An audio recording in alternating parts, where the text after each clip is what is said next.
कल हमने समझा था कि रीतिकाल का क्या ऐतिहासिक संदर्भ है, सामाजिक स्थिति क्या है, कविता का हाल वगैरह सारी चीज़ें हमने देखी।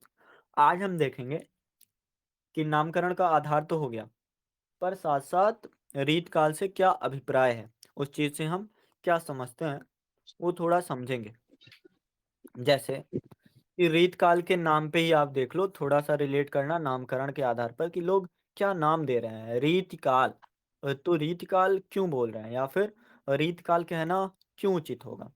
तो जैसे देखो रीत क्या होता है? रीत, परंपरा, मानसिकता वही होता है ना कि आप जैसे अरस्तू का अनुकरण सिद्धांत पढ़ा है आपने? पढ़ा जैसे है सर, फिर याद नहीं है। प्लेटो पढ़ा फिर है सर, लेकिन याद नहीं है। एथिक्स में देखो पढ़ा है सर। देखो रीत क्या होती है कि आप कोई भी पुरानी परंपरा हो, उस परंपरा को साथ में लिए चलो और आगे बढ़ते जाओ। तो जैसे मैं कल बात कर रहा था लक्षण ग्रंथ की, तो लक्षण ग्रंथ को रीतकाल या फिर रीत काव्य क्यों कहेंगे?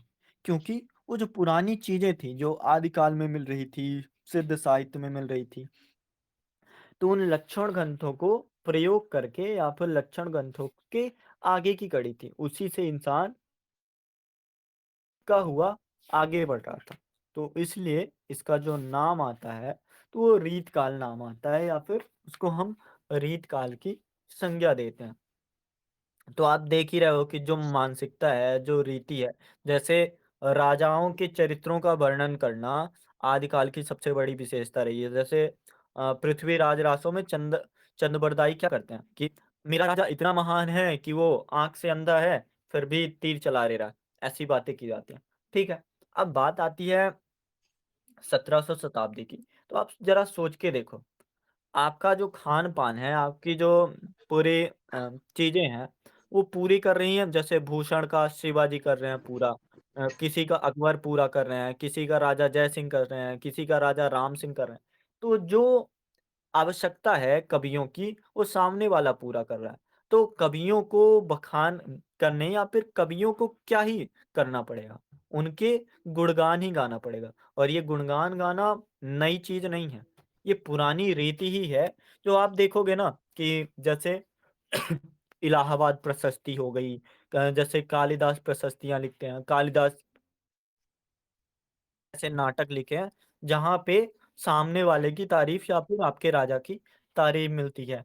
फिर आपको आगे जो लेखक आएँगे पुष्यदंत वगैरह या फिर स्वयंभू वगैरह, तो चरित काव्य लिखते हैं। जैसे 84 चरित काव्य जैसे सिद्ध 84 हुई है, 84 वैष्णव की वार्ता, ये वगैरह आपने सुना ही होगा। तो वो पुरानी जो लक्षण ग्रंथ है, जैसे प्राकृत ग्रंथ, तो उनका जैसे रीति ग्रंथ का नाम सुन लो न कि प्राकृत के रीति ग्रंथ भविष्यत महा ऋ कुमार चरित्र महापुराणम ये पेज नंबर 101 में है, वही वाला पीडीएफ और चन्नुपन महापुरुषचर्य, प्राकृत कथा संग्रह और अपभ्रंश के रीति ग्रंथ कौन-कौन से मिलेंगे आपको? भुंज के दोहे, ब्रह्म कवि के दोहे, हेमचंद का व्याकरण, कुमारपाल प्रतिरोध, रासो काव्य, ढोला मार दोहा। तो वो सारी चीज़ें चरित्र काव्य के आधार पर ही आते हैं या फिर चरित्र काव्य ही रहते हैं। तो आप जैसे सोचोगे कि पुरानी जो परंपराएँ चली आ रही थी, चाहे वो प्राकृत भाषा को रिलेट करो, चाहे वो प्राकृत भाषा में चली आ रही हो 11वीं सदी, 10वीं सदी, 9वीं सदी या फिर अपभ्रंश ने उस रीत को अपनाया था। बीच में वो रीतियाँ बंद हो गई थी कि आप जो सामने वाला है जैसे राम के गुणों का गान करना, इसको हम रीत काव्य की श्रेणी में क्यों नहीं रखेंगे? क्योंकि वो रामचरितमानस तो है, लेकिन साथ-साथ जो काव्य प्रयोजन था तुलसी का, वो राम काव्य से बढ़कर जैसे मैंने एक बोला था कि ये राम से बड़ा है राम नाम, मतलब राम से भी बड़ा राम नाम है और राम नाम क्यों बड़ा है? देखो अगर राम बड़े हो जाते तो वो भी एक रीति ग्रंथ बनने के करीब हो जाता। लेकिन राम नाम बड़ा है क्यों? क्योंकि राम जो एक आदर्श पुरुष है, आदर्श पति है, आदर्श पुत्र है, आदर्श राजा है, तो उस आदर्श राजा का बखान हो रहा है कि एक राजा जो प्रजा की भी चिंता करता है। वो बोलता है कि अगर मतलब प्रजा को बोलता है, "अगर भाई तुमको मेरे में कोई दोष दिखे, तो भय छोड़कर तुम भय बिसरा अ ऐसा कोई कथन था ना, भय बिसराई तुरंत बखानों भय बिसराई, ऐसा करके था। तो वहाँ पे समझ आता है कि जो राम नाम है, तो वो ज़्यादा बड़ा है राम से। और जो ये प्राकृत के रीत ग्रंथ थे जहाँ पे महापुराण चरी या फिर चौवन 84 वैष्णव की वार्ता, तो वहाँ पे लोगों की महत्ता हो जाती थी। या फिर जैसे भोज के दोहे, अब भोज के दोहे में भोज का नाम ज़रूरी नहीं है। भोज जो इंसान है, वो किस तरह से उसका वर्णन ज़रूरी हो जाता है। तो अब देखो रीत काल में जैसे हम प्रवेश करते हैं, तो वैसे ही हमको अगर आपको वो मिलेंगे राजा जयसिंह मिलेंगे। बिहारी जी राजा जयसिंह का वर्णन करते हुए दिखेंगे कि इतने बढ़िया राजा थे। या फिर आपको शिवाजी मिलेंगे, तो शिवाजी को तो वो कभी क्या शिवाजी के दरबार में कौन थे? कल बताया था ना, भूषण, शिवराज भूषण। कभी शिवाजी को राम की संज्ञा दे रहे हैं, कभी शिवाजी को कृष्ण की संज्ञा दे रहे हैं। तो मतलब आपने उस राजा को इतना बढ़ा-चढ़ा के बता दिया कि बहुत जैसे इलाहाबाद प्रशस्ति रिलेट करो। तो इलाहाबाद प्रशस्ति में ऐसा कहा गया कि समुद्रगुप्त है ना, तो उसके शरीर में जो तलवारों से कट लगे हैं, तलवारों से घाव हुआ है, वो घाव बड़े शोभनीय हो रहे हैं। तो ऐसी बातें हैं कि वही रीतियाँ चली आती हैं। तो एक रीत तो हम समझ गए। अब लक्षण ग्रंथ को हम समझें ज़रा। अलंकारवादी जैसे आचार्य हुए। 1 सेकंड।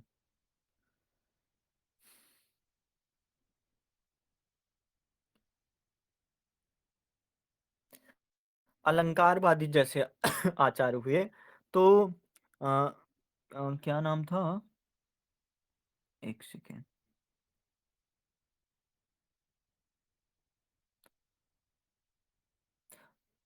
जो मतीराम है शायद या कोई और है, ये लाइन है कि यद्यपि सुजात सुलक्षणी सुबरन सरस सुक्त भूषण बिनु न बिराजई कविता बनिता भित्त। अर्थात कविता तथा बनिता और भित्ति, भित्ति मतलब दीवार। कविता तो जानते हो, कविता सामान्य सी कविता होगी। बनिता समझ लो कि व्यापारी वर्ग या फिर स्त्री समझ लो अगर समझना हो तो। और भित्त, 3 चीज़ें हैं, कितनी भी बढ़िया हो जाए, अच्छे कुल की हो जाएँ, सुलक्षणी हो जाएँ, सुबरन हो जाएँ, सरस हो जाएँ, सुक्त हो जाएँ, रसीली हो जाएँ, पुष्ट हो जाएँ, कितने भी अच्छे लक्षण, कितने भी अच्छे वर्ण के हो जाएँ। लेकिन जब तक इसमें भूषण, भूषण मतलब अलंकार, कि जब तक आप उसको सजाओगे नहीं, जैसे दीवार कितनी भी मजबूत हो जाए, लेकिन उसकी शोभा कब होगी कि उसको आप जब अलंकारित करोगे, सजाओगे, उसमें पेंटिंग करोगे, डेंटिंग करो। या फिर जैसे कोई स्त्री हो गई, कितनी भी अच्छी कुल की हो, कितने भी सर मतलब ये माइंडसेट था, सिर्फ मैं माइंडसेट बता रहा हूँ कि रीतकालीन कवियों या फिर आचार्यों का क्या दिमाग था कि वो अलंकारों को कविता का मेन उद्देश्य मानते थे। या फिर जैसे आचार्य शुक्ल उस चीज को कार्य नहीं बोलते कि जो अलंकार होता है कभी-कभी, ऐसा शब्द है उनका, कभी-कभी कविता को बेहतर कर जाता है। लेकिन जब बात आती है रीतकालीन कवियों की, साफ-साफ कहना है कि भूषण बिनु न बिराजई कविता बनिता भित।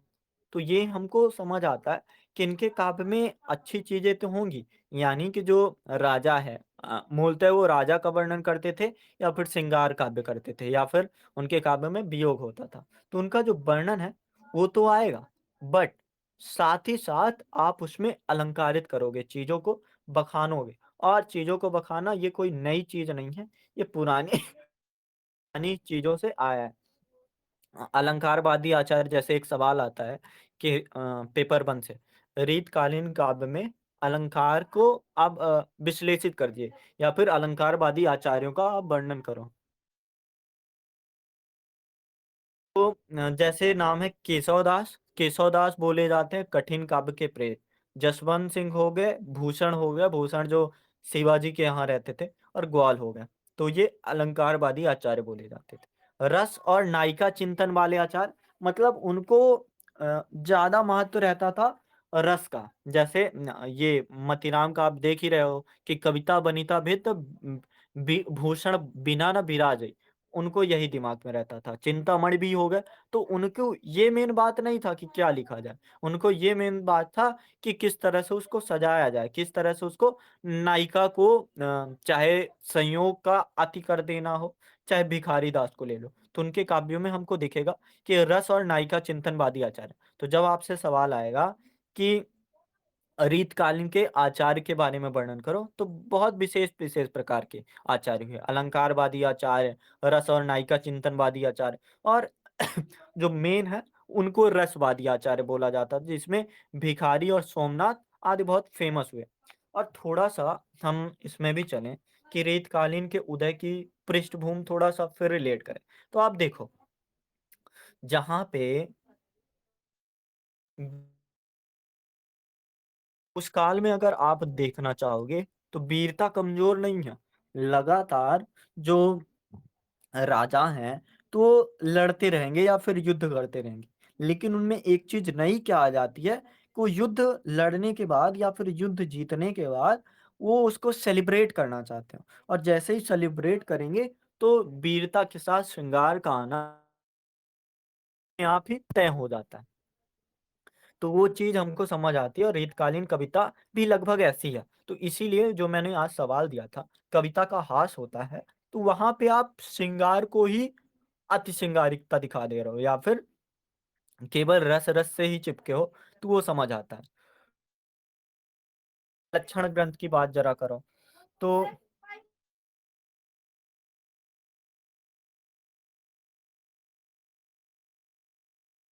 हेलो, आवाज़ आ रही है?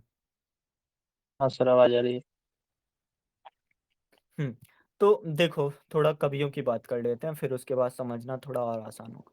जैसे केशव दास क्या हैं, केशव दास कठिन काव्य के प्रेत माने जाते हैं। अब कठिन काव्य के प्रेत क्यों माने जाएँगे? ज़रा-सा नहीं पढ़ा है, फिर भी सोच के देखो,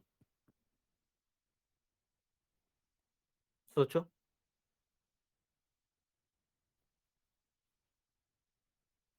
केशवदास कठिन काव्य के प्रेत आचार्य शुक्ल बोलते हैं कि केशवदास कठिन काव्य के प्रेत हैं। ऐसा क्यों माना जाता होगा?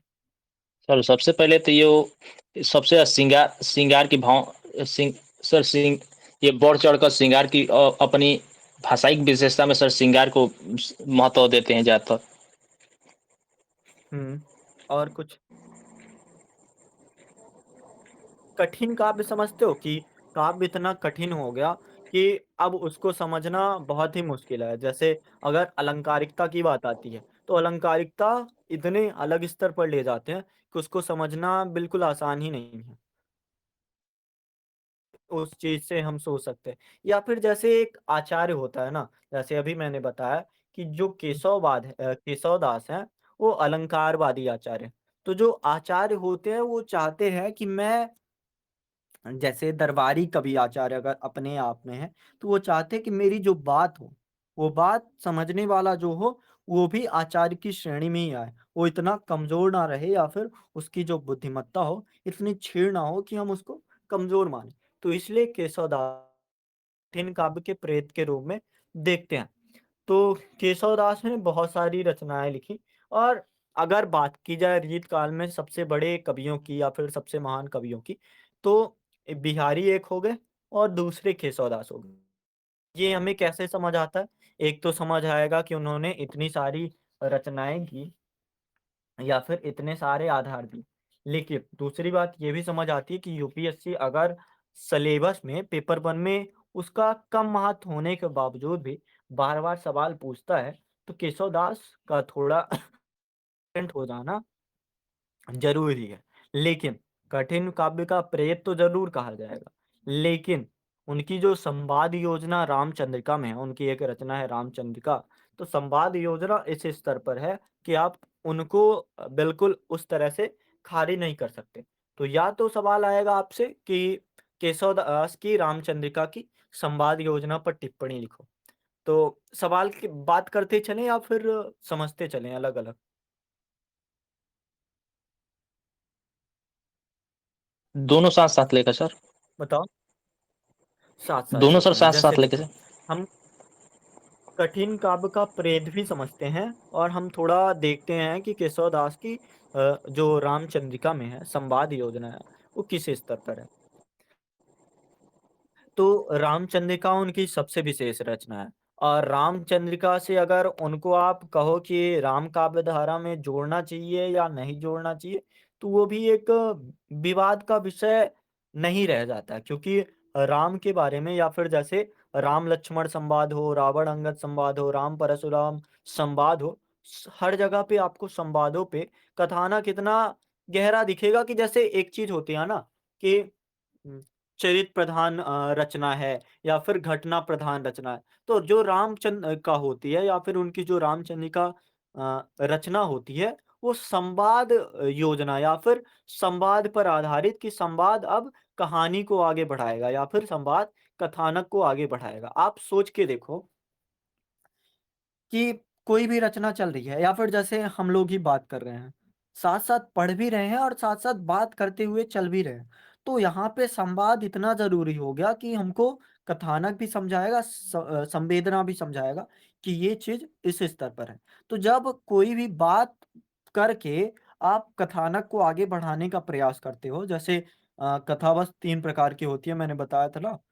क्लासिक, प्रासंगिक और मिश्रित। तो ये अलग स्तर पर है कि ये संवाद के सहारे वो रामचंद्रिका को विकसित करते हैं। पूरा जो चरित्र है, चरित्रों का उद्घाटन प्रबंध काव्य में संवादों की सफलता का चरम स्तर।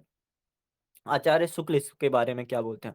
जैसे शुक्ल जी का हर जगह कथन होता है, तो इसको आप बताना, मैं कथन बोलूँगा, आप उसको डिफाइन करना कि बोलते क्या हैं? शुक्ल जी का कहना है, रामचंद्रिका में केशव को सबसे अधिक सफलता मिली संवादों में। उनका रावण अंगद संवाद तुलसी के संवाद से कहीं अधिक उपयुक्त एवं सुंदर है। क्या मतलब हुआ इसका?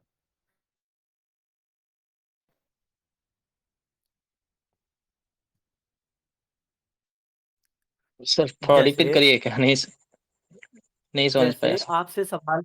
आपसे सवाल किया जाए कि जो तुलसी का रामचरितमानस है, उसकी संवाद योजना केशव के रामचंद्रिका की संवाद योजना से बहुत कमतर है या फिर बहुत कमज़ोर है। इस शब्द को या फिर इस प्रश्न को हमें लिखना हो मान लो, तो उसमें एक आधार तो यही होगा कि बातें बताने के बाद हम प्रूव करेंगे उस बात को कि ऐसा आचार्य शुक्ल भी मानते हैं कि जो रावण और अंगद संवाद है ना, तो जिस तरह से तुलसी के यहाँ संवाद नहीं मिलता रावण और अंगद का, उतना गहरा तो या फिर उतना उपयुक्त और सुंदर तो केशव दास के यहाँ मिलता है। तो जब आप सोचो कि कोई रामचंद्र शुक्ल जैसा इंसान जो इतना बड़ा ज्ञानी है या फिर हर बात में विशेषता बताता है, तो अगर वो तुलना कर रहा है, अगर वो तारीफ़ कर रहा है, तो उस तारीफ़ से ही हम समझ सकते हैं कि तुलसीदास आप देखो रावण और राम संवाद कौन से कांड में होगा? लंका कांड में होगा मान लो शायद 5वें या चौथे सर्ग में होगा। वहाँ पे आपको इतनी गहराई नहीं मिलेगी, वहाँ पे लगभग 3-4 चौपाई और दोहा को मिलाकर वहाँ पे ख़त्म कर दिया जाता है। लेकिन रामचंद्रिका में जो मूल संवाद ही है, तो वो रावण और अंगद संवाद ही है कि आप जैसे रावण-अंगद संवाद सिर्फ़ इस आधार पे नहीं है कि रावण और अंगद का संवाद होता है। रावण मतलब एक बहुत ही विशेष इंसान मान लो या फिर कुछ भी मान लो, एक ग्रेट पर्सनैलिटी और अंगद जो एक छोटा या फिर उससे तो कम से कम छोटा पर्सनैलिटी है ही। तो जब वहाँ पे जो अंगद की बात होगी, तो अंगद की बात में कॉन्फिडेंस होता है, आत्मविश्वास होता है।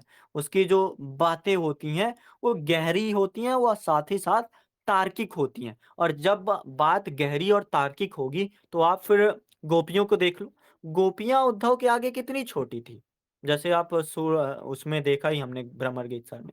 गोपियों का बिल्कुल संयोग, ना तो पढ़ी-लिखी, बिल्कुल अबूझ, लेकिन जहाँ पे वो उद्धव हैं, कितने महान। लेकिन तर्कों के सहारे या फिर आप जब किसी बात को व्यंग या फिर वाक विदग्धता के सहारे, चतुरता के सहारे प्रस्तुत करते हो या फिर उस आप में विश्वास होता है, दृढ़ निश्चय होता है, तो वो बात बहुत बड़ी हो जाती है। तो उस चीज़ को जिस तरह से केशव दास ने प्रस्तुत किया, वैसा प्रस्तुतिकरण तुलसीदास का रामचरितमानस में भी हमको नहीं देखने को मिलता। तो ये चीज़ हमको समझ आती है कि संवाद योजना में सबसे जो बड़ी बात है, वो ये है। इसके आगे रामचंद्रिका में संवादों में कहीं-कहीं गागर में सागर वाली कहावत चरितार्थ हुई है। गागर में सागर समझते हो? हाँ सर, थोड़ी-सी बात को ज़्यादा ज़्यादा एथी बोलना। हाँ, तो ये लाइन समझो। मातु कहा निपतात गए सुरलोकहि क्यों सुत शोक लय। अब इतनी बात में ये भी बता दिया कि दशरथ की मृत्यु हो गई, राम सीता वन चले गए, वन गमन के कारण सूचना मिलती है। सारी बातें कितनी आसानी से एक लाइन में बता देना, बोलते हैं गागर में सागर। और रीतकालीन कवियों में सबसे बड़ी जो विशेषता होती है, वो गागर में सागर ही भरना होता है। जैसे बिहारी के यहाँ देख लो, 7 तरह की जो कलाकृतियाँ होती हैं या फिर 7 तरह के जो क्या बोलते हैं कलाएँ होती हैं कि जैसे वो वाली लाइन नहीं है कि बहुत सी लाइनें मिलेंगी जब बिहारी हम पढ़ेंगे, तो मैं बताऊँगा कि कौन-सी लाइन है। उसमें आप देखोगे कितनी छोटी बात में दोहा जहाँ पे 13-11 मात्राओं का पूरा छंद होता है, तो उतने में ही पूरी बातें बता दी, तो बड़ी बात है। तो वैसा ही इनके संवाद योजना में समझ आता है। जैसे मैं बोलता भी हूँ कि कम बोलो पर ज़्यादा बोलो, तो वही बात इनके काव्यों में दिखती है। वो चीज़ सीखना बहुत बड़ी बात हो जाती है। बोलना आसान है, पर करना बड़ा मुश्किल हो जाता है। आगे व्यंग्यात्मक दिखती है कि राम अंगद संवाद में राम को काम कहा रिपु जीतैं कौन कबे रिपु जीत्यो कहाँ। तो ये सारी बातें अब डायरेक्ट हम आते हैं कठिन काव्य का प्रेत क्यों कहा जाता है। ये तो आप समझ लो कि संवाद योजना बेहतर है, लेकिन केशव दास की कविताओं में विद्यमान जो कठिनाइयों का कारण है, कठिन काव्य का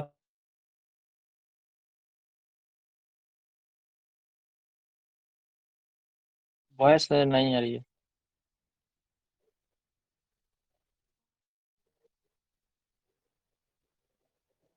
तो अब आवाज आ रही है। हाँ, हेलो। अब आ रही है सर। हाँ, तो जैसे उनके काव्य में कठिनाइयों का जो हाँ, मूल आ रही कारण है था, सर। उनके कवित्व के साथ-साथ आचार्यत्व हो, पांडित्य हो, इतिहासज्ञ हो कि वो पुरानी बातों को सिर्फ़ देखते नहीं हैं। जैसे इतिहास जो होती है, विश्लेषण की वस्तु होती है, लेकिन वो इतिहास को संश्लेषण की वस्तु मानते हैं या फिर उसे इतिहास को और गहराई से सोचना चाहते हैं या फिर इतिहास को हैं कि मेरा दायित्व है कि मैं साथ-साथ चीज़ों को वर्णित करता जाऊँ या फिर व्याख्यायित करता जाऊँ। तो जैसे उनके काव्य में जैसे जहाँगीर जस चंद्रिका है, तो उसमें अपने इतिहासकार व्यक्तित्व की छाप छोड़ना चाहते हैं। तो जब आप इतिहासकार के व्यक्तित्व की छाप छोड़ना चाहोगे, तो आप सोच के देखो कि यशपाल जी, थोड़ा-सा रिलेट करना, ठीक है? जैसे आप बोल रहे थे कि टॉपर की कॉपी में तुलना मिलती है। तो जैसे यशपाल जी जब दिव्या लिखते हैं, सुना होगा दिव्या के बारे में, पढ़ा नहीं होगा तो भी। तो जब दिव्या लिखते हैं, तो अगर उसमें इतिहास के पूरे आधार लिख देते हैं कि बौद्ध धर्म में इस समय ये हुआ, इस समय ये हुआ, इस समय ये हुआ, तो वो साहित्य इतना क्या रुचिकर हो जाता, जैसा समझ आता है दिव्या उपन्यास, या फिर वो एक ऐतिहासिक ग्रंथ बन जाता और ऐतिहासिक ग्रंथ कठिन होता है। क्यों कठिन होता है?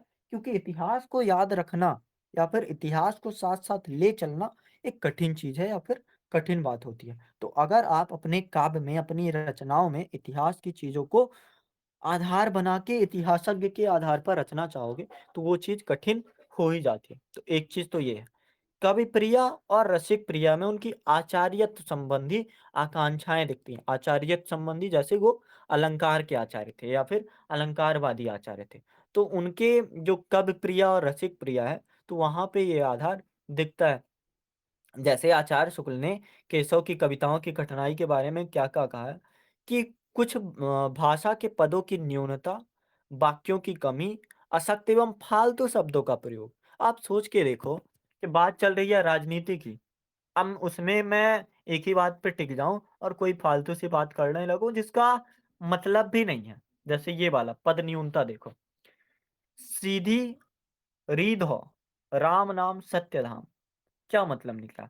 राम नाम ही सत्य धाम है ये तो समझा, पर आपने पद न्यूनता क्यों की? ये चीज़ नहीं समझ आ रही।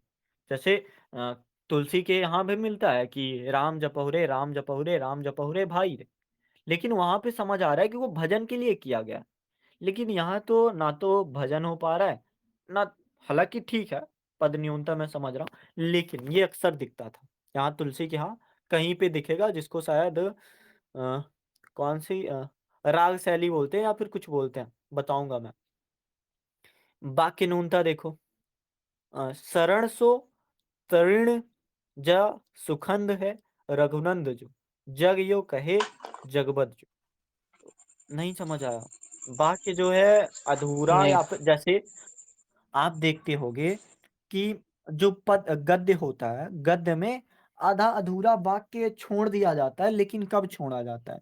जब बात प्रतीकों के सहारे उस आधे में ही खत्म हो जाए। जैसे बात चल रही है शेखर एक जीवनी की। शेखर एक जीवनी में शेखर को क्रोध आ गया, और जो सामने वाला है, वो सामने वाला बोलने जा रहा है। कुछ बोला, और वैसे ही उसने बोला कि क्या, और उसका क्या बोलना और साथ-साथ आँखें दिखाना वो वाक्य को पूरा कर देता है, भले ही कि न्यून हो। लेकिन पद्यों में या फिर काव्यों में ऐसा करना इतना सरल नहीं होता, या फिर इतना आसान नहीं होता कि आप उसको कर दो। तो ये चीज़ उनके वाक्य न्यूनता दिखती है। तो अगर वाक्य न्यूनता होगी और उस बात को फिर भी मैं समझूँ, तो ये मेरे लिए कठिन चीज़ होगी। और मेरे लिए अगर कठिन है, तो मैं इसको बोलूँगा कि केशव दास कठिन काव्य के प्रेत हैं। ठीक है? आगे? आगे बढ़ूँ? जी सर।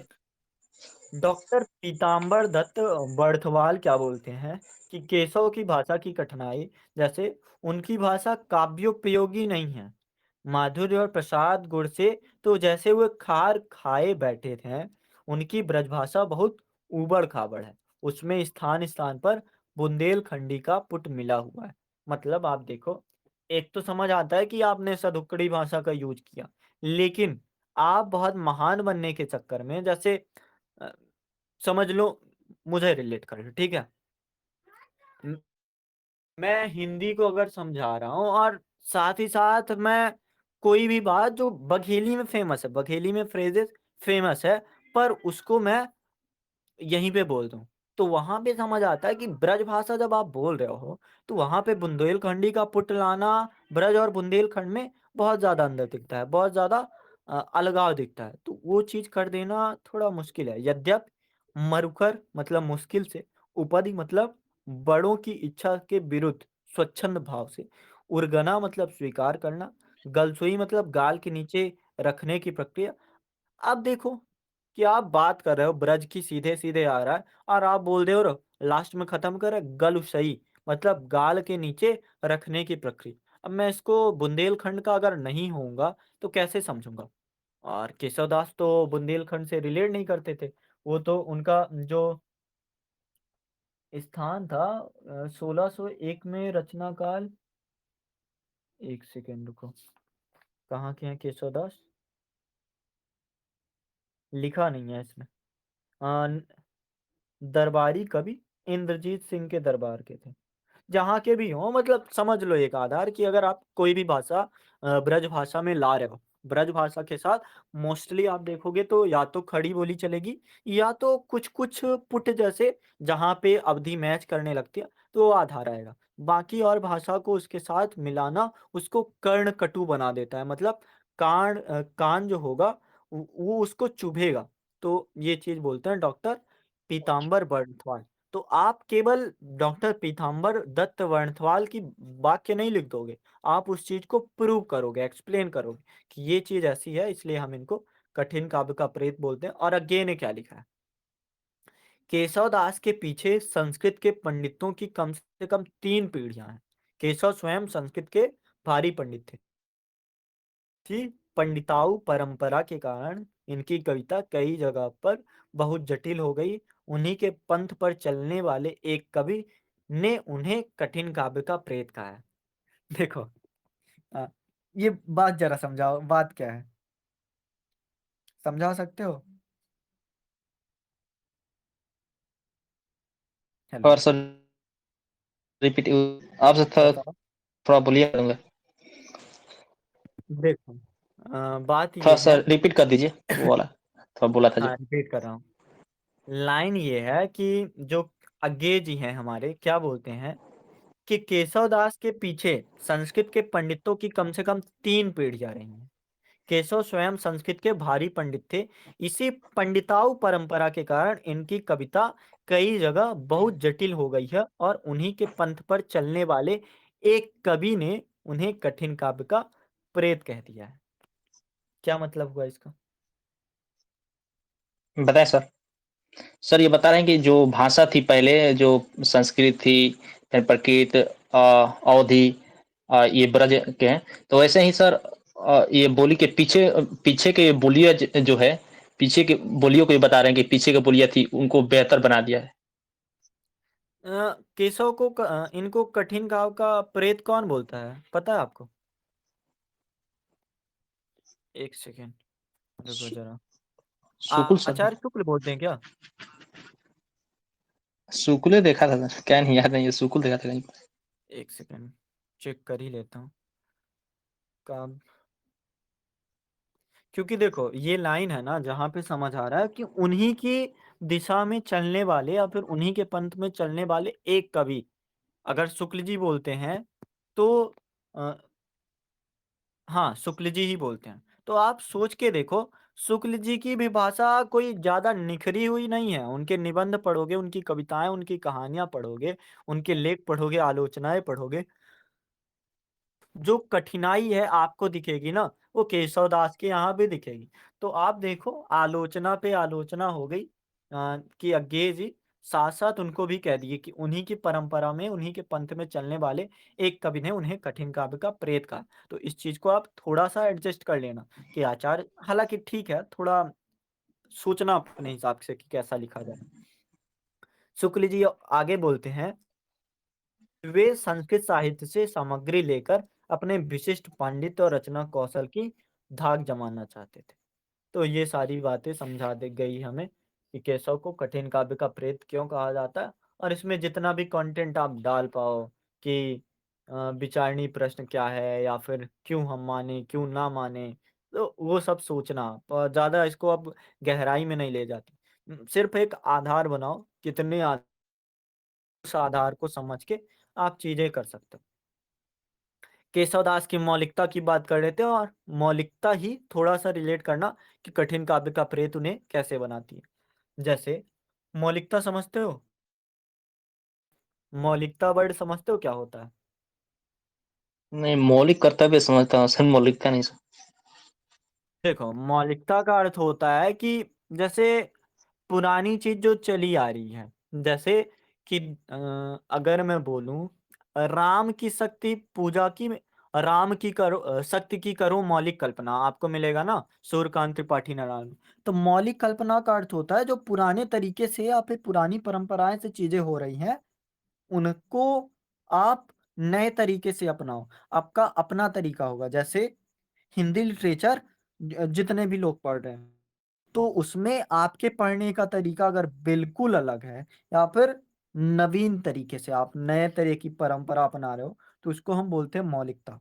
अब बात दूसरी आती है कि सामने वाला रीतकालीन कवि है या फिर रीत काल से जुड़ा है तो पुरानी परंपराओं के साथ जुड़ा है, तो उनके काव्य में नई चीज कैसे आएगी, नयापन कैसे आएगा?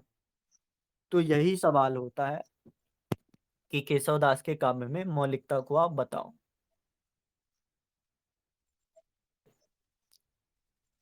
जैसे देखो कि इनके काव्य में क्या नई चीज है या फिर क्या मौलिकता है।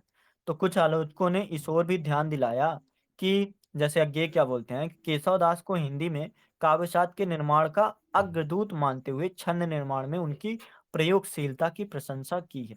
छंद प्रयोग की दृष्टि से रामचंद्रिका समस्त हिंदी साहित्य में अप्रतिम है। मतलब रामचंद्रिका को वो छंद योजना के आधार पर अलग स्तर का अग्रदूत मानते हैं या फिर उसे बहुत विशेष मानते हैं। तो जब बहुत विशेष मानना या फिर जैसे अगर मैं बोलूं कि जो उपालंब का काव्य है वो सूरदास के काव्य में जो कालिदास से चल के आया था उसका अगला स्तर उपालंब के काव्य में सूरदास के काव्य में मिलता है। तो वही चीज़ होगी कि लेखक ने या फिर रचनाकार ने अपने काव्य में क्या नई चीज़ ग्रहण की या फिर कै क्या नई चीज़ का निर्माण किया जो आगे वाले कवि यूज़ करेंगे। तो जो इनकी छंद योजना की बात है, वो ये जी बोलते हैं कि ऐसा-ऐसा है। जैसे रामचंद्रिका में मौलिकता अधिक दिखाई देती है, इस ग्रंथ में अलंकारपूर्ण राजसी वातावरण के चित्रण के साथ राम भक्ति का भी निर्भाव हुआ। मतलब आप सोच के देखो कि हाँ, ओरिजिनैलिटी बिल्कुल सही पकड़े हो आप। तो यही चीज़ है कि आप रामचंद्रिका में देखोगे, तो जो रीतकालीन कवि हैं, उनका उद्देश्य क्या है कि राजा-महाराजा जो हैं हमारे, उनके लिए रचनाएँ करें। लेकिन साथ ही साथ वो रामचंद्रिका में नई चीज़ लाते हैं या फिर जैसे वाल्मीकि का जो रामायण है, ठीक है?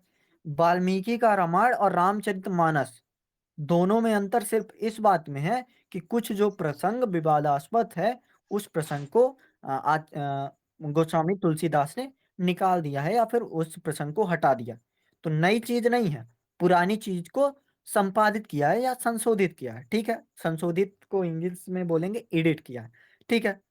कुछ चीज़ें मतलब अपनी भाषा में उस चीज़ को बता दिया, लेकिन मौलिकता नहीं है। लेकिन जब बात करोगे आप रामचंद्रिका की, तो वहाँ पे आपको दिखेगा कि उसमें मौलिकता है। चाहे वो छंदों के आधार पर देख लो या फिर राजसी वातावरण को अलंकार पूर्ण से बताने का तरीका देख लो। तो ये चीज़ हमको देखने को मिलती है। आधार ग्रंथों के चयन में जितने वैविध्य का परिचय दिया है, वह उनकी मौलिकता की जिज्ञासा है।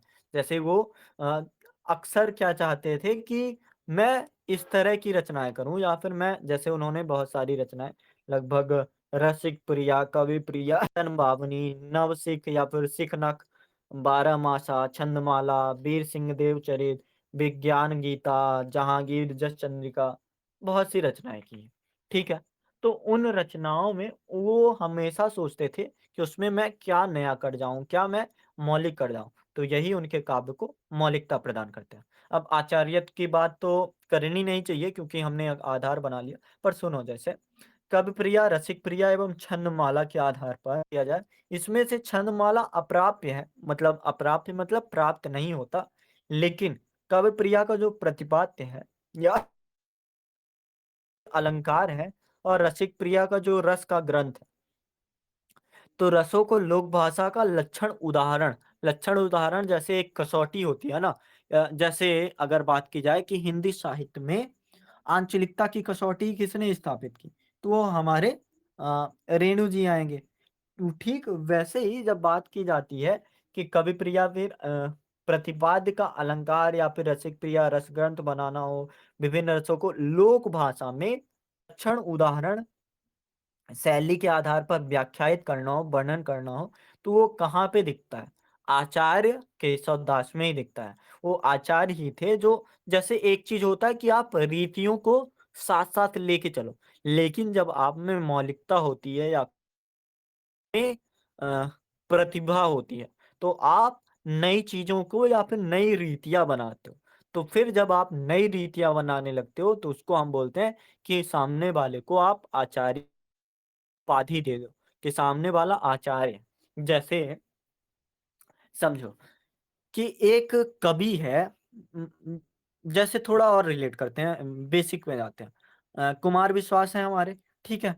कुमार विश्वास ने अ अ, ऐसा कुछ भी रचना की। अब कोई भी सामने वाला एक छोटा थोड़ा पढ़ा लिखा या फिर थोड़ा अ ज्ञान के माध्यम से उसको इस तरह से गढ़ देता है, उसी लय में, उसी छंद में, उसी स्टैन्ज़ा के आधार पर सिर्फ़ शब्द को बदल के लिख देता है, तो मतलब उसी परंपरा में वो आगे बढ़ रहा है। लेकिन उसमें आचार्यत या फिर उसमें कवि का रूप कब होगा? जब वो नए तरीके का लय, नए तरीके का झंकार और नए तरीके की काव्य रचना तो वैसे ही केशव दास में हमको दिखते हैं कि जहाँ पे श्रृंगार का सर्वाधिक विस्तार वर्णन करते हुए आपको दिखेंगे और रस वर्णन में खामियां भी दिखेंगी आपको रसिक क्रिया में कई कमी दिखेंगी श्रृंगार के अतिरिक्त अन्य रसों का ना तो स्पष्ट कर सके और ना ही उसको रस को परिपाक कर चुके फिर भी अगर देखा जैसे अगर आचार्यत की बात आएगी तो अच्छा-अच्छा तो बोलोगे नहीं। अगर आएगा कि आचार्यत की समीक्षा करो, तो आपको कुछ कमियाँ भी दिखानी होगी। तो रसिक प्रिया में जहाँ पे केवल श्रृंगार का वर्णन कर पाना या फिर अन्य जो रस होंगे, उसमें इतना परिपक्व ना होना, परिपाक ना होना, वही दिखता है कि समीक्षा के आधार पर थोड़ी कमज़ोरियाँ भी हैं। तो ये सारी चीज़ें और मौलिक आधार पर तो समझ चुके हैं। कि जो इंसान मौलिकता लाएगा अपने अंदर, ओरिजिनैलिटी लाएगा, तो उसको आचार्य की संज्ञा देना हमारे लिए कौन-सी बड़ी बात है। कह दो आचार्य हैं। तो इसलिए उनको हिंदी काव्य शास्त्र का प्रवर्तक होने का भी गौरव दिया जाता है। तो ये चीज़ हमने समझी केरी के बारे में। अब बताओ, कुछ अगर नहीं समझा तो? हेलो, इनको समझ गए केशव दास को? हाँ, केशव को सर समझ में आ रहा है, लेकिन थोड़ा इसमें पूरे अच्छे से समझ में नहीं आ रहा है सर केशवदास को। देखो, केशव दास को समझो, साथ-साथ ये दिमाग में लगाओ कि जो हम बात कर रहे हैं, 3-4 आधार पे बात कर रहे हैं, कि एक अलंकारवादी आचार्य होगा, एक रसवादी आचार्य होगा और एक नायिका चिंतनवादी आचार्य होगा, ठीक है? अब इन आचार्यों में कोई नया आचार्य बनता है, तो उसमें मौलिकता का आना तो संभव ही है, ठीक है? तो मौलिकता आई तो हम केशव दास के मौलिकता की कि क्या नई चीज़ वो लाते हैं, क्या नयापन उनके काव्य में दिखता है, तो ये बात हम कर लेते हैं। दूसरी बात हमने क्या बात की कि केशव दास का जो काव्य है, उनको कठिन काव्य का प्रेत क्यों कहा जाता है? तो जब आप कुछ मौलिक चीज़ें लाने जाते हो, जैसे आप अगर बहुत बड़े ज्ञानी हो, मान लो आचार्य शुक्ल हो, तो आप बताओगे कविता क्या है? तो कविता क्या है बताने के लिए एक आधार बनाओगे। तो एक तरीका होगा कि आप व्यावहारिकता के आधार पर समझा दो कि ये कविता है। लेकिन दूसरा आधार क्या होता है कि आप कोशिश करो कि जो भी बात है, उसको मैं इतने विशेष तरीके से बता दूँ कि वो अब सिद्धांत हो जाए, उसका अब खंडन ना किया जाए। जैसे एक होता है, जैसे मैं बोलूँ हिंदी पढ़ना ज़रूरी है। और सामने वाला बोले कि हिंदी पढ़ना अति आवश्यक है क्योंकि इसके पीछे इतने सारे कारण हैं और अगर आप नहीं पढ़ोगे तो आप इन चीज़ों से वंचित रह जाओगे। तो उसने उस चीज़ को थोड़ा और विश्लेषण कर दिया। प्रत्यक्षवादी तरीके से जब आप किसी चीज़ को बताते हो या फिर कोशिश करते हो अपने आप को आचार्य की संज्ञा दिलवाने की, तो वो चीज़ आप में आ जाए। तो इसलिए कठिन काव्य का प्रेत भी हम समझ गए। अब कठिन काव्य का प्रेत तो है, लेकिन जब बात आती है कि आप इतने विशेष हो गए, इतने प्रयोग कर रहे हो, तो आप में कुछ अच्छी चीज़ें भी मिलेगी। जैसे एक चीज़ मैंने बोली थी काव्य रचना में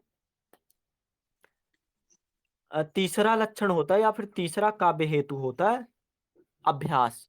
और जब आप लगातार 9-10 रचनाएँ लिखते हो जैसे नाम भी देख लो रसिक प्रिया, कविप्रिया, रतन बावनी, नवसिख या फिर सिखनक, बारहमासा, छंदमाला, विज्ञान गीता, जहांगीर तो आप अपने आप में परिपक्व हो जाते हो। और जब आप परिपक्व हो जाते हो तो आपका जो रामचंद्रिका लिख के आएगा और रामचंद्रिका उनकी सबसे विशेष रचना। तो जो रामचंद्रिका लिख के आएगा तो उसकी रस छंद योजना इतनी बेहतर हो जाएगी कि आपको थोड़ा पहचान भी मिलने लगेगी इस रूप में कि आचार्य शुक्ल भी कह देंगे कि जैसा संवाद रावण अंगद का है ना, तो तुलसीदास के काव्य में भी नहीं मिलता। तो इतनी चीज़ें हमने समझी हैं। अब बताओ कुछ दिक्कत हो? नहीं सर, अब समझ में आ गया कि नाटकीय के क्षेत्र में, अलंकार के क्षेत्र में, रस के क्षेत्र में और बता रहे हैं वैसे भी समझ में आ गया सर। हाँ, अब अगर मैं बोलूँ कि केशव दास को हम उडगन क्यों कहेंगे? उडगन का अर्थ होता है जैसे एक धूमकेतु नहीं होता या फिर जो पुच्छल तारा समझ लो कि जो अगर आएगा तो बहुत ज़्यादा चमकेगा, बहुत ज़्यादा सुंदर दिखेगा, लेकिन वो ज़्यादा देर के लिए आता नहीं। तो अगर मैं बोलूँ कि सूर सूर तुलसी सजी उडगन केशव दास, तो आप बताओ केशव दास चमत्कारिकता तो बहुत ज़्यादा दिखती है कि आचार्य भी हैं, अलंकारवादी आचार्य कह लो इनको, मौलिकता भी दिखती है, छंद के मामले में इतने श्रेष्ठ हैं कि और कवियों में आपको दिखेगा नहीं और बहुत अच्छी-अच्छी चीज़ें हैं। लेकिन फिर अगर आप कठिन काव्य का प्रेत हो जाओगे, मतलब जैसे हेली कॉमेट जो है, वो 76 वर्षों बाद दिखेगा और जो तारा छोटा-सा है या फिर चंद्रमा है, रोज़ दिखेगा। तो जो रोज़ दिखने वाला है उसकी प्रासंगिकता ज़्यादा होगी और जो कभी-कभी साल दर साल या फिर सदियों बाद दिखेगा तो उसकी प्रासंगिकता कम होगी। तो इसलिए उद्गम की संज्ञा आचार्य केशवदास को दी गई। ये भी समझ गए? जी सर। अब आगे हम आए हाँ, अब हम बात करते हैं पद्माकर की या फिर बताओ केशवदास में कोई दिक्कत हो तो? नहीं सर, पढ़ देखो भी लूँगा यूपी थोड़ा थोड़ा। क्या सर? हाँ, पढ़ लेना। यूपीएससी ने केवल केशवदास से ही पूछा है, वो ज़्यादा गहरा जाता नहीं और अगर जाएगा तो पूछ लेगा रीतकालीन कवियों के बारे में बताओ। तो आप केशवदास को बताओगे, साथ-साथ पद्माकर को बताना, जगत बिनोद को बताना या फिर देव को बताना, भूषण को बताना और बिहारी तो फिर हैं ही लास्ट में। को बता के खत्म कर देना कि ऐसी-ऐसी बातें हैं, ठीक है? जी सर। तो अभी हम बात कर रहे थे किस चीज़ की? पद्माकर के। हाँ, केशव की बात कर रहे थे। लेकिन एक चीज़ और ध्यान में रखो, अगर मैं बोलूँगा कि रीतबद्ध कवियों की बात कर रहा हूँ, ठीक है? तो जो केशव हैं, तो वो रीतबद्ध कवि। रीतबद्ध मतलब समझते हो? हाँ सर, इसका मतलब ये हुआ कि अपने प्रासंगिकता में पीछे की बातों को आगे बढ़ाना। हाँ, कि एक तरह से जैसे शुक्ल जी ने इसके संबंध में कहा कि हिंदी में लक्षण ग्रंथों की परिपाटी पर रचना करने वाले सैकड़ों कवि कोटि में नहीं आ सकते। अ, जैसे आप देखो कि आचार्य कवि का आप अगर दावा करोगे, जैसे रीत में अगर बाँधने वाले कवियों की बात करोगे, तो उसमें कब कुछ कवि ही आएँगे। कुछ कवि तो रीत सिद्ध होंगे कि आप उन रीतियों से बिल्कुल सिद्ध हो गए। कुछ कवि होंगे जो रीति मुक्त होंगे कि आप उन रीतियों से आगे निकल जाए। अब आपकी जो मेन विशेषता है, वो नारी का वर्णन करना हो गया, श्रृंगार का वर्णन करना हो गया। आप अब उस परिपाटी में, उस लक्षण ग्रंथ में, उस रीत परंपरा में बंधे हुए नहीं हो तो आप रीत मुक्त हो जाओ। रीत सिद्ध मतलब आप उस चीज़ में बहुत ज़्यादा परिपक्व हो गए और रीतबद्ध मतलब जो उस चीज़ को बना रहा है या फिर उनके काव्य में कुछ ना कुछ मौलिकता देखने को मिलेगी। तो ये चीज़ होती है। तो जो केशव दास हैं वो रीतिबद्ध कवि हैं। अब हम पद्माकर की भी बात करेंगे जो भी कौन से कवि हैं? रीतबद्ध कवि ही हैं। तो पद्माकर रीत काल के अंतिम दौर के कवि हैं। टाइम पीरियड देखो 1753 से 1833। क्या 1753 में औरंगज़ेब की मृत्यु हो गई थी? सोचना ज़रा मतलब टाइम पीरियड का भी क्या इफ़ेक्ट पड़ेगा, सोच लेना। तो पद्माकर अंतिम दौर के कवि हैं। गोसाई अनूपगीर तथा महाराज भीम सिंह के राज दरबार में रहते थे। अनूपगीर और राजा भीम सिंह मतलब हिंदू दरबार में रह रहे हैं, ठीक है? इनकी जो मुख्य रचना है जगत विनोद, पद्माभरण, गंगा लहरी, 3 रचनाएँ मिलती हैं। इन्होंने राज प्रशंसा मतलब चाहे संस्कृत में उसको प्रशस्ति मान लो या फिर प्राकृत या फिर अपभ्रंश में उसको चरित काव्य मान लो या फिर रीत काल में आके उसको राज प्रशंसा मान लो। तीनों एक ही चीज़ है और उसी रीत से जुड़ा हुआ है। श्रृंगार लिखते थे, रीतियाँ बताते थे, भक्ति के लिए लिखते थे। तो जैसे भाव पक्ष इनके काव्य का क्या है कि गुलगुली गिल में गलीचा है गुनीजन है, चांदनी है चिक है चिरागन की माला है, कहे पद्माकर ज्यों गजक गिजा है सजी, सेज है सुराही है सुरा है और प्याला है।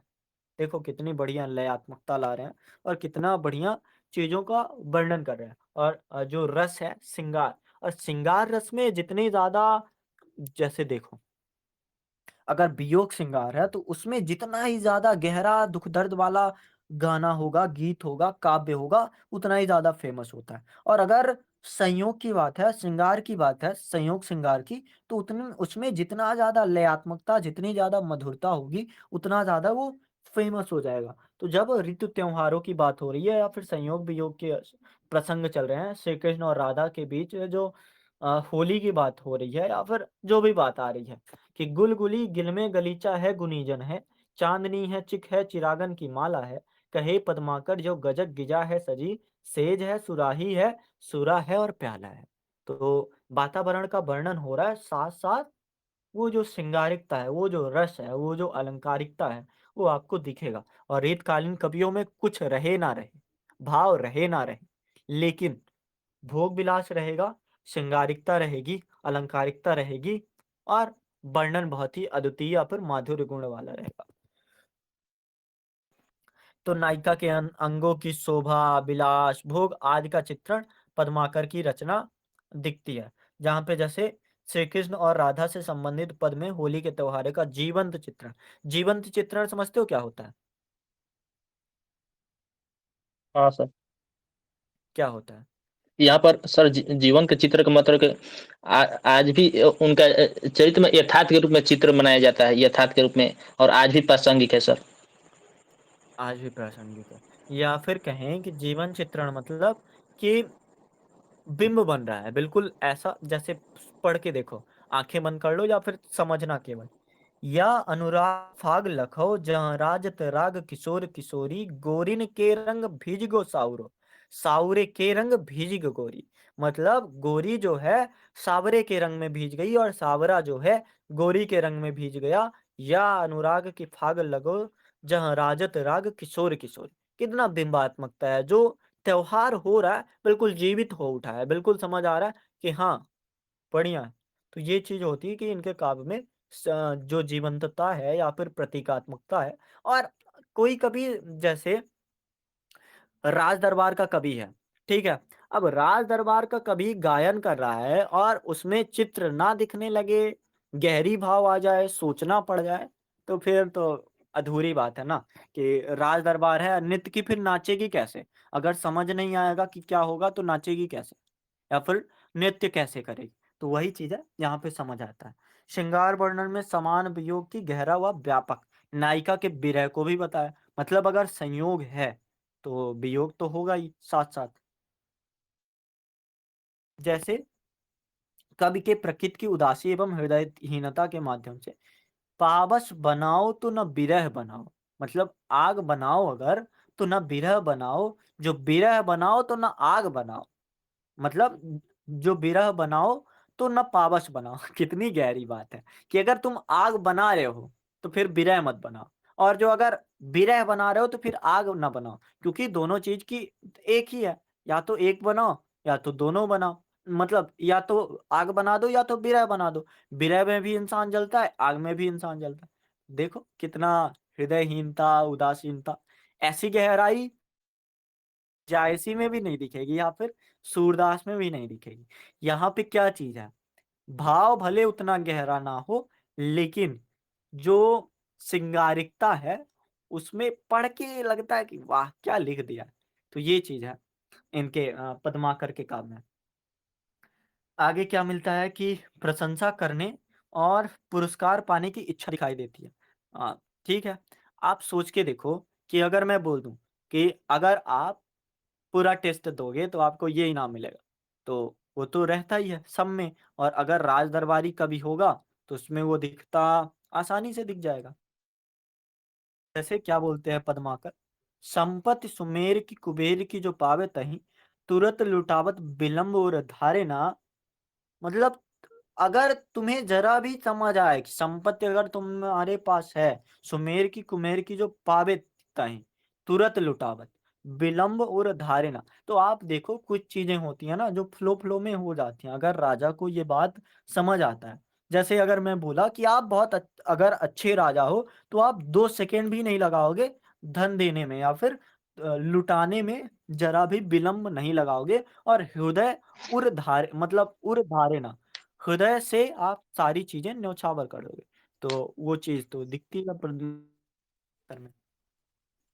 वीरता के भी प्रसंग, अब राजा है तो सिर्फ इस आधार पे तो आप पुरस्कार नहीं पा सकते कि कह दिया कि आप अगर राजा अच्छे राजा हो तो पुरस्कार दे दोगे। आपको उनकी तारीफ करनी पड़ेगी। जैसे उपक्के तपक्के धड़क्के महा है, प्रलय चिलक्की सी भड़क्के जा, तो तारीफ कर दो। आगे क्या चीज, भक्त की शुद्धि हुई। या क्या लिखा है, श्रृंगार वर्णन से अपराध वैद पैदा हुआ होगा तो स्वाभाविक रूप से भक्त की शुद्ध हुई। तो ये चीज़ जैसे एक सवाल था ना, आज ही लिखा है कि रीत काल में कविता का ह्रास होने लगा। तो जब इंसान एक चीज़ होता है ना कि स्वीकार कर ले कि हाँ, उसने गलती की। श्रृंगार-श्रृंगार के ही पीछे था, लोभ-लोभ के ही पीछे था, पुरस्कार-पुरस्कार के ही पीछे था, परियों का ही वर्णन कहते रह गया। तो उसको समझ आता है कि थोड़ा-सा भक्ति भी कर लेनी चाहिए। तो पद्माकर बोलते हैं, "या जगजीवन को है यहे फल, जो छल छाड़ भजे रघुराई।" मतलब छल को आपको छोड़ना पड़ेगा और क्या भजना पड़ेगा? रघुराई को भजना पड़ेगा। तो वो चीज़ हमको समझ आती है कि ऐसा-ऐसा है पद्माकर के काव्य में। ठीक है?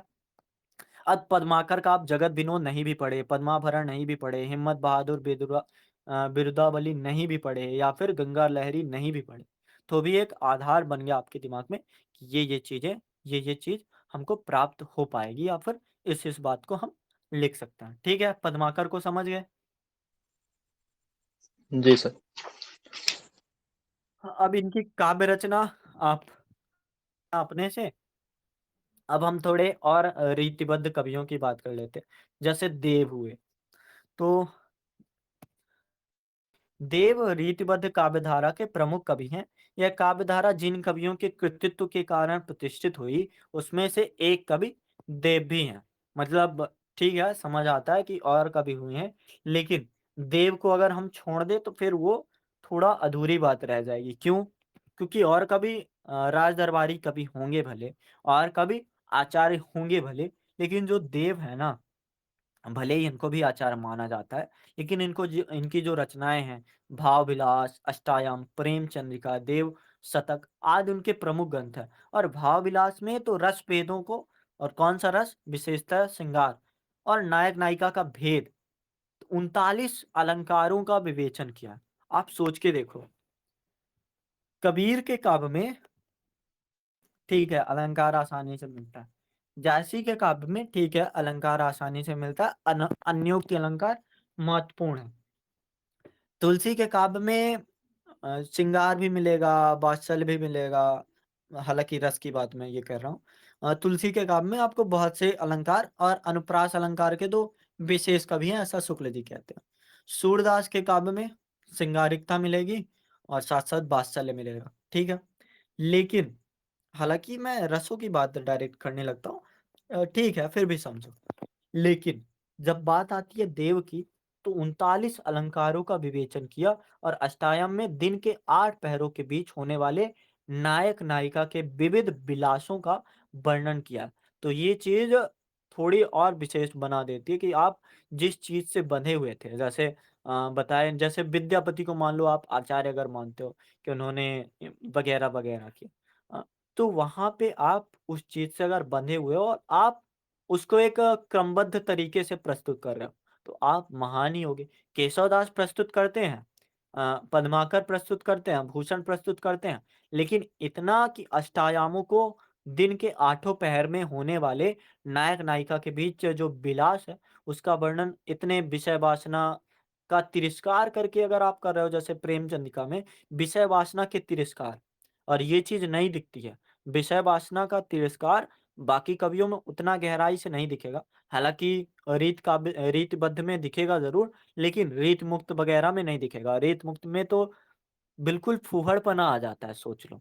तो यहाँ पे इनका दिखना थोड़ा इनको विशेष बनाया जाता है। तो इनके बारे में भी थोड़ा पढ़ लेना। इनकी 1-2 कवित्त क्या है कि भरी रही भनक भनक तार तानन की, तनक तनक तामे झनक जुरीन की।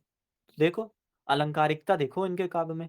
अ, अनुप्रास अलंकार कितना भयंकर है, पुनरुक्ति प्रकाश अलंकार है, साथ-साथ रूपक अलंकार भी है। तो एक छोटे से काव्य में 4-5 अलंकारों को भर देना, 4-5 अलंकारों को समाहित कर देना, बहुत बड़ी बात होती है। तो ये हमको देव में मिलती है। ठीक है? भूषण का किया जाए? हाँ सर, कर लेते हैं। हाँ, तो भूषण जो है रीतिबद्ध कवि हैं, तो जिनके शिवराज भूषण यानी शिव जी के यहाँ, और एक बात मैंने बताई थी कि कभी ये जो शिवाजी हैं, इनको छत्रसाल दशक में बहुत ज़्यादा बुंदेला वीर बोल देते हैं, या फिर कभी-कभी ये भगवान से तुलना करने लगते हैं। ईश्वरी तुलना शिवाजी की करने लगते हैं या फिर उनके आदर्श रूप को बिल्कुल दिखाने लगते हैं।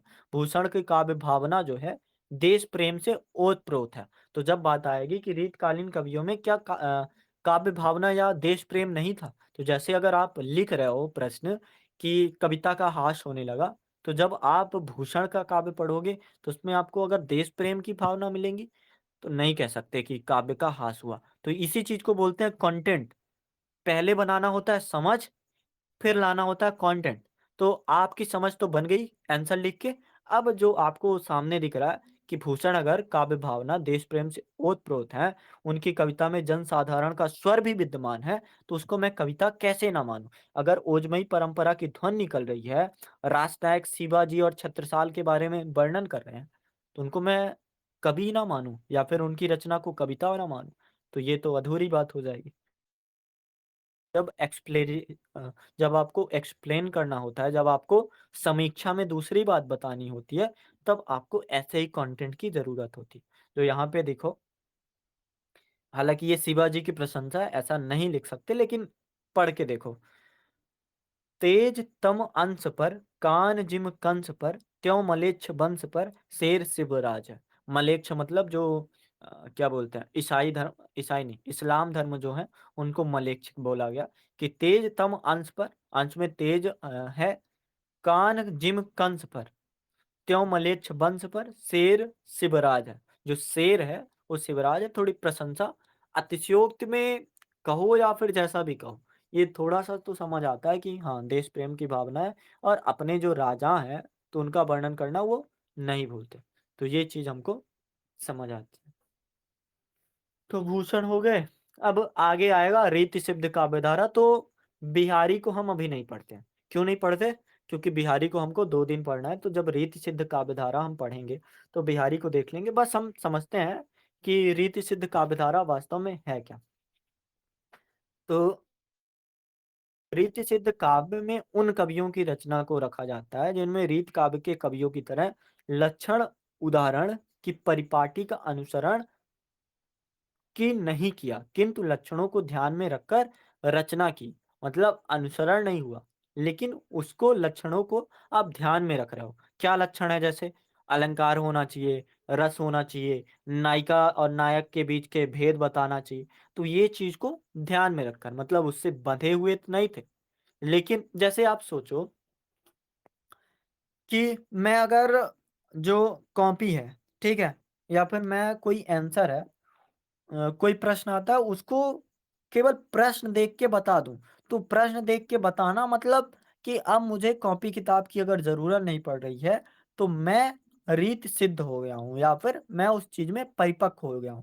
तो जब कोई इंसान उस चीज में परिपक्व हो जाता है या फिर उस परिपाटी से अलग स्तर पर, जैसे एक होता है मसल मेमोरी। जैसे आप कोई काम करते होगे, सबसे पहले क्या सीखा होगा, आदि मानवों ने क्या सीखा होगा कि चलना ऐसे होता है, पकड़ना ऐसे होता है, चीजों को हम ऐसे पकड़ते हैं, चीजों को हम अ, जब पैर को सीधा रखा जाता है तो वो ऐसे चला जाता है। तो एक चीज हो गई कि आप उसमें रीतिबद्धता है कि आप वो चीज सीख रहे हो लक्षण ग्रंथों के आधार पर, कि आप जो पुरानी रचनाएं हैं उनसे सीख रहे हो कि कैसे कैसे आधार थे।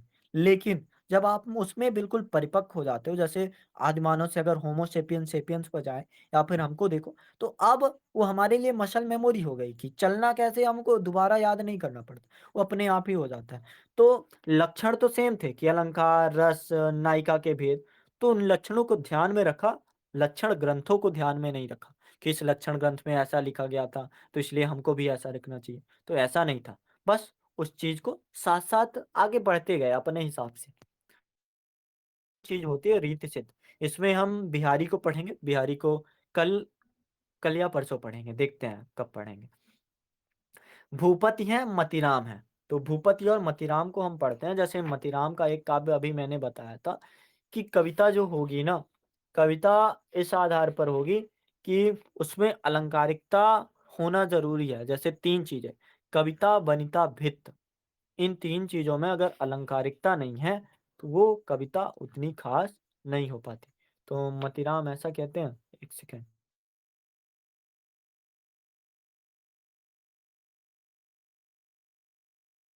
मतीराम का ये कहना है, ठीक है। जैसे इनकी रचना है रसराज, ललित ललाम, साहित्य सार, लक्षण श्रृंगार। और जो एक और रचनाकार क्या नाम बोला था? भूपति। तो श्रीपति, भिखारी दास, केशव, भूपति, एक सेकंड। रीति रीत सिद्ध है ना? तो रीत सिद्ध के जैसे ये लाइन याद कर लेना कि सुवर्णी याते करी नर बानी में ल्याए, जाते मगु रस रीत को सबते समझो जाए। तो वो बात समझ आती है, जैसे आपको कभी जो दिखेगा तो वो सुवर्णी या फिर अच्छी बातें करेगा, लेकिन वो अच्छी बातों का करना उसके लक्षण ग्रंथों के आधार पर नहीं होगा, सिर्फ लक्षणों के आधार पर होगा। या फिर जैसे भिखारी दास क्या बोलते हैं कि आगे के कभी रीझिए तो कविताई ना तो राधा कन्हाई सुमिरन को बहाना है। मतलब जब आप रीति सिद्ध में आते हो, नहीं, रीत सिद्ध ही बोल रहा हूँ ना। तो जब आप रीत सिद्ध में आते हो तो आप सोच के देखो कि आप जब इतने परिपक्व हो चुके हो कि आपको समझ आ गया, जैसे पद्माकर को जो रीतिबद्ध कवि थे उनको समझ आया था कि ये जो जितनी बातें हैं, प्रशंसा है, पुरस्कार है, जो भी कुछ चीज है, वो सब ऊपरी बातें हैं। अंतिम चीज क्या हमारे साथ जाएगी? भजत रघुराई, मतलब रघुराई को या फिर राम को भजना है। तो ये इन जो रीत सिद्ध कवि थे इनको भी समझ आ गया था आगे के कवि रीझियों, मतलब मेरी कविता दूसरे कवि रीझेंगे। पहले तो काव्य प्रयोजन यही था कि सामने वाले कवि से बड़ा या फिर जो राजा है वो उस बात पे रीझ जाएगा, मुझे पुरस्कार देगा। तो ये काव्य प्रयोजन अब मेरा नहीं रहा। अब मेरा काव्य प्रयोजन क्या हो गया कि ये बहाना है, किस चीज का बहाना? राधा कन्हाई सुमिरन को बहाना है। तो आपको ये रीति सिद्ध कवियों में दिखेगी। अब डायरेक्ट बात करते हैं रीत मुक्त और आज की बात खत्म करते हैं और कल रीतकालीन काव्य की विशेषताएं थोड़ी पढ़ेंगे और फिर बिहारी में आ जाएंगे। तो जब बात आती है रीति मुक्त और रीति स्वच्छंद, जैसे आप रोमांटिसिज्म जानते हो कि एक इंसान आवाज नहीं आ रही क्या? अच्छा, इनका नेटवर्क खराब है, ठीक है। तो जब आप रोमांटिसिज्म या फिर स्वच्छंदतावाद की बात करते हो या फिर रीति मुक्त बात करते हो, तो मुक्त से ही हमें समझ आता है कि जो मुक्त है ना, कि आप पुराने लक्षण ग्रंथों से जुड़े थे, आप पुराने लक्षणों से जुड़े थे, आप पुरानी परिपाटी में चल रहे थे, पुरानी परंपराओं से आगे बढ़ रहे थे। लेकिन रीतकालीन कवि तो हूँ, लेकिन मैं रीतियों से मुक्त हूँ। अब जैसे कहानी की कोई कसौटी होगी, कहानी से थोड़ा तुलना करो, कहानी आपने पढ़ा भी होगा। तो कहानी की कोई कसौटी हो गई, अब मैं अगर उसी का कहानी में बंधा रहूंगा तो उसको मैं बोलूंगा कि कहानी के तत्वों के आधार पर कहानी परिपक्व है। लेकिन जब मैं अकहानी आंदोलन में जानूंगा जाऊंगा या फिर मैं दूसरी कहानी आंदोलन में जाऊंगा, जैसे समानांतर कहानी आंदोलन, वहां पे कथानक बिखर जाएगा। वहां पे जो चीजें होंगी उतने परिपक्व स्तर पर नहीं होंगी। कथानक कहीं से शुरू हो रहा है, कहीं पे खत्म हो रहा है। चरित्र जो है अब केवल अच्छा नहीं है, अच्छा बुरा दोनों है। अब जो भाषा है, समझो या ना समझो, मैंने बोल दिया, मेरा काम खत्म। उद्देश्य के आधार पर रचना लिखी नहीं जाए, निरुद्देश्य रचना। तो वैसे ही, हालांकि रीत मुक्त उतना गहरा नहीं है, बस जो पुरानी परंपराएं आ रही थी या फिर पुरानी परिपाटी चल रही थी, उस परिपाटी से हम स्वच्छंद रचनाएं लिखेंगे, स्वच्छंद काव्य लिखेंगे, हमारी विशेषताओं का आधार होगा। तो जैसे लोग हैं लाग कवित्त बनावत, मोहि तो मोरे कवित्त बनावत। मतलब लोग जो हैं कोशिश कर रहे हैं कविता बनाने की, और मैं क्या कर रहा हूँ? मेरी तो कविता मुझे बना रही है। तो अभी तक आप देखो कितनी बड़ी बात ये लिखी हुई है कि अभी तक जो आधार था, क्या आधार था कि मान लो भूषण है, ठीक है? अगर भूषण ही मान लो अकबर के दरबार में रस खान है या फिर अब्दुल रहीम खान खाना है, ठीक है? हालाँकि अब्दुल रहीम खाना रील काल के नहीं हैं, शायद, मुझे नहीं पता अगर हैं। केशव दास ही ले लो, चलो ज़्यादा क्यों दिमाग लगाना। तो केशव दास ले लो। अब केशव दास अगर अपने राजा के लिए रचनाएँ नहीं लिखेंगे, तो वो अच्छे कवि नहीं बन पाएँगे। तो मतलब लोग लाग हैं कवित बनावत। लोग कविता बनाने में लगे हैं। क्यों लगे हैं कविता बनाने में? क्योंकि उनको आगे बढ़ना है, पुरस्कार चाहिए, उनको यश की प्राप्ति चाहिए। ठीक है? मोहि तो मोरे कवित बनावत, और मुझे कौन बना रहा है? मुझे तो मेरा कवित ही बना रहा है। तो जब मैं बोलूँगा कविता का ह्रास हो रहा है, तो आप देखो काव्य प्रयोजन अगर इस श्रेणी में चला जाता है कि जहाँ इंसान को या फिर रचनाकार को कविता बनाने लगती है, तो वो हो जाता है कि हाँ, कविता का जो उद्देश्य था वो पूरा हुआ। तो वो चीज़ हमें समझ आती है। यहाँ पे आपको घनानंद मिलेंगे, बोधा मिलेंगे, आलम मिलेंगे, ठाकुर और द्विजदेव के नाम प्रमुख रूप से मिलेंगे। और घनानंद थोड़े प्रमुख भी है। घनानंद से एक आध प्रश्न, जैसे घनानंद को बोला जाता है प्रेम का पीर। सवाल आएगा कि घनानंद प्रेम के पीर पर टिप्पणी लिखिए, या फिर सिर्फ आ गया प्रेम के पीर पर टिप्पणी लिखिए, तो आपको घनानंद पर ही टिप्पणी लिखनी पड़ेगी। थोड़ा हम घनानंद को समझते हुए ही रीत मुक्त समझते हैं। टाइम तो थोड़ा ज़्यादा होगा, पर ठीक है। देखो, रीत मुक्त काव्यधारा में घनानंद का स्थान जैसे प्रेम का पीर बोला जाता है। और ये किसके समय थे? आसा मोहम्मद के ये मीर मुंशी कहलाते थे, और इन्होंने टाल-मटोल की, किंतु अपनी प्रेमिका सुजान के लिए। सुजान कौन थी? वेश्या थी, जिसको नर्तकी मान लो। उन्होंने अनुरोध पर इन्होंने गाना स्वीकार कर लिया, कि जैसे पहले वो गाते नहीं थे, क्योंकि क्यों नहीं गाते थे? क्योंकि कवित्त बनाना इनका लक्षण नहीं था। कविता इनको बनाती थी, ऐसा लक्षण दिखता है रीतमुक्त में ना। लेकिन कविता आपको कैसे बनाएगी? जब आप अपनी प्रेमिका के कहने को भी ना स्वीकार करो, तो फिर कविता आपको कैसे बना सकती? तो वो चीज़ समझ आती है इनके काव्य में। तो यहाँ पे देखो क्या लिखा है कि सुजान के कहने पर इन्होंने शुरू किया। बादशाह ने इन्हें पुरस्कार तो दिया, किंतु साथ ही दरबार से निकाल भी दिया। हे सुजान अनीत ना करो, ये लाइन आपने बहुत बार सुनी होगी। तो सुजान इनके साथ नहीं गई। अब सोचो कि बादशाह ने इनको निकाल दिया, तो इनको भी कोई दिक्कत नहीं है, क्योंकि ये जो कवि रचनाकार है, कविता इनको बना रही। लेकिन वो चाहते हैं कि वो जो उनकी सुजान है, जिससे वो प्रेम कर रहे हैं, तो वो भी उनके साथ चले। तो प्रेम का पीर इसीलिए इनको कहा जाता है। जैसे हे सुजान अनीत ना करो, या फिर ऐसी 39 रचनाएँ बताई जाती है। जैसे सुजान हित वियोग बेली इश्क लता ब्रज बिलास प्रेम पत्रिका विरह लीला सुजान हित इनकी प्रमुख रचना। तो इस कारण इनको प्रेम का पीर माना जाता है। और आप देख रहे हो कि एक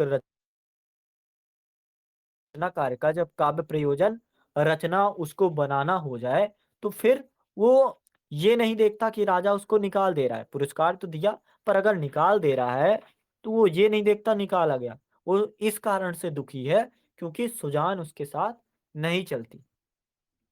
जैसे प्रेम का मार्ग सीधा और सच्चा और सरल है। अति सूधो स्नेह को मारगे ज नेकु सयानप बाक नहीं।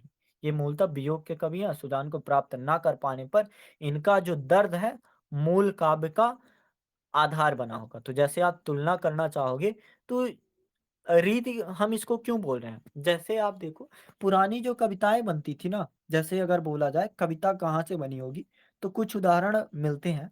वियोगी होगा पहला कवि, आज से निकला होगा ज्ञान, तब जाके उपजी होगी कहीं से कविता अनजान। तो वही चीज़ है कि रीति मुक्त होते हुए भी इनको रीत काव्य धारा की श्रेणी में रखा जाता है। तो इसलिए ये चीज़ें हमको देखती हैं। उर्जिन बसी है हमारी आँखें देखो, या फिर इनका प्रसंग ऐरी रूप अगाधे राधे, राधे राधे राधे राधे, तेरी मिलवे को ब्रजमोहन बहुत जतन है साधे। तो ये जो राधा है, वो सुजान के लिए प्रयोग कर रहे हैं, और अन्योक्ति काव्य हो जाता है। तो ये चीज़ दिखती है। और एक काव्य है रीति इतर काव्य। रीत से थोड़ा आगे बढ़ के कि नई परंपरा या फिर नए प्रकार का काव्य, जहाँ पे वीर काव्य आपको देखने को मिलेगा, भक्ति काव्य आपको में देखने को मिलेगा। आपको अधिक जैसे रीति काल में नीति काव्य। तो आप कभी ऐसा लक्षण सोच सकते हो कि रीतकाल में नैतिकता की बात की जाए, जहाँ पे पूरा उद्देश्य ही हो कि आप रचनाएँ ऐसे लिखो कि राजा प्रसन्न हो जाए, या फिर आप रचना ऐसे लिखो कि जो सुजान है वो अनीत ना करे, या फिर रचनाएँ आप ऐसे लिखो कि जहाँ पे आपको यश की प्राप्ति हो जाए। तो वहाँ पे अगर आ रहा है कि रीतकालीन नैतिकता, तो रीत इतर का भी है या फिर रीत से अलग का भी है। तो इतनी चीजें थी। कल हम बिहारी को पढ़ेंगे या फिर कुछ और चीजें करेंगे। ठीक है।